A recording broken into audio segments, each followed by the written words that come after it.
Hello, my friend. Today, I want to tell you the story of one of the greatest naval commanders in history. This is the story of Admiral Yi Sun-sin. It is not only a story about war, it is a story about patience, injustice, courage, and loyalty until death. Yi Sun-sin was born in 1545 during the Joseon Dynasty in Korea. His family was not wealthy, but they were respected scholars. His father believed strongly in education and moral character. From a young age, Yi was serious and thoughtful. While other children played, he practiced archery and read military books. He was not loud, but he was determined. One day, his mother said to him, "If you choose the life of a soldier, remember this. Protect the people first. Protect yourself last." Those words stayed in his heart for the rest of his life.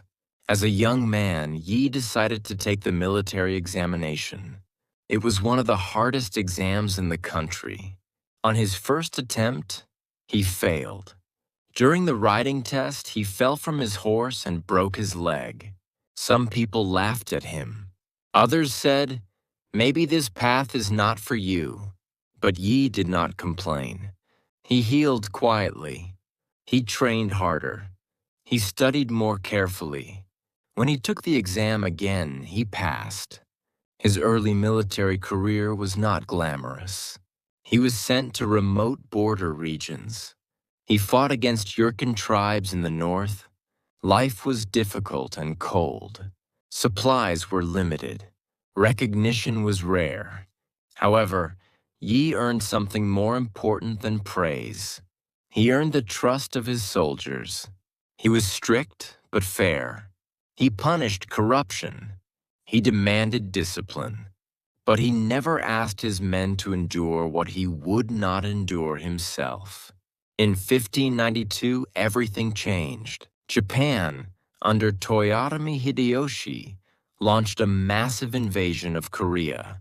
The Japanese army moved quickly and captured major cities. Korean land forces were defeated again and again. Fear spread throughout the country. At that time, Yi Sun-sin was the commander of the naval forces in the southern region.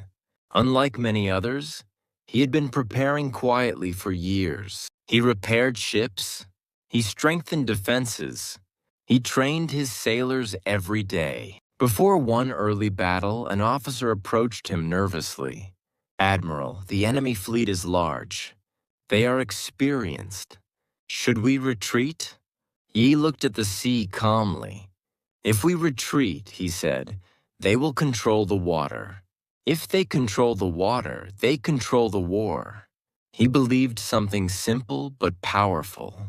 If Japan could not receive supplies by sea, their army would weaken. Yi introduced the famous turtle ship known as Geobukseon. It had a covered deck with iron spikes to prevent enemy boarding. It carried cannons on all sides. It was not magical, but it was strategic. At the Battle of Okpo, Yi attacked Japanese supply ships. He won. Then he won again at Sacheon, and again at Hansando. At the Battle of Hansando, he used a crane wing formation to surround the Japanese fleet. His ships moved like a giant wing closing around the enemy. Japanese ships were trapped and destroyed. His victories shocked the Japanese Navy. More importantly, they protected Korea's coast and cut off enemy supplies. But success did not protect him from politics. Some officials in the royal court were jealous. Others believed false reports spread by enemies. A Japanese double agent gave misleading information, suggesting a trap. Yi refused to follow an order that he believed would destroy his fleet. The king became angry. Yi was arrested. He was tortured. He was removed from command and reduced to a common soldier. Many men would have felt bitter. Many would have complained. Yi did not. He accepted punishment quietly.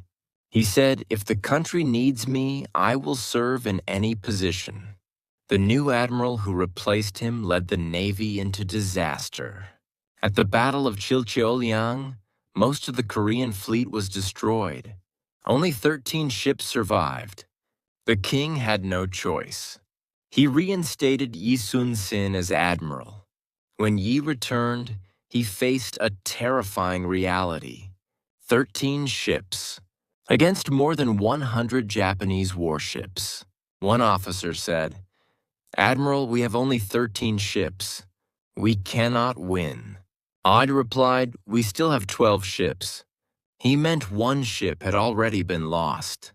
But his point was clear. As long as ships remained, hope remained. In 1597, at the Battle of Myeongyang, Yi faced a massive Japanese fleet. The battle took place in a narrow strait with powerful currents. I understood the tides better than his enemy. Before the battle, his men were afraid. Some ships hesitated to move forward. Yi stood on the flagship and beat the war drum himself. "If you fight, you live," he said. "If you retreat, you die." The current turned violently. Japanese ships collided with each other. Yi attacked at the perfect moment. Against all logic, against all numbers, he won. It became one of the greatest naval victories in history. The war continued. In 1598, during the Battle of Noryang, Yi led the final major naval engagement of the war. As the battle raged at night, a stray bullet struck him. He fell. His son and nephew rushed to him. He whispered, "The battle is at its height. Do not announce my death." He did not want his soldiers to lose morale. He died quietly on the deck of his ship while the drums continued to beat. The battle was won. Japan began to withdraw. The war ended soon after. Yi Sun-sin died without seeing the full peace he had helped secure. He left behind no wealth, no palace, no personal fortune. He left behind something greater: honor, courage, loyalty. So what can we learn from Admiral Yi Sun-sin? He was arrested unfairly. He was tortured. He lost everything. But he never lost discipline. He never lost purpose. He prepared when others were relaxed. He stayed calm when others panicked. He served even when he was treated unjustly. Real leadership is not loud. It is steady. Real courage is not the absence of fear. It is action despite fear. Thank you for listening. Remember this story when life feels unfair. Remember this story when you feel outnumbered. Even with 13 ships, you can still fight. Keep learning. Keep standing firm. And I will see you in the next story.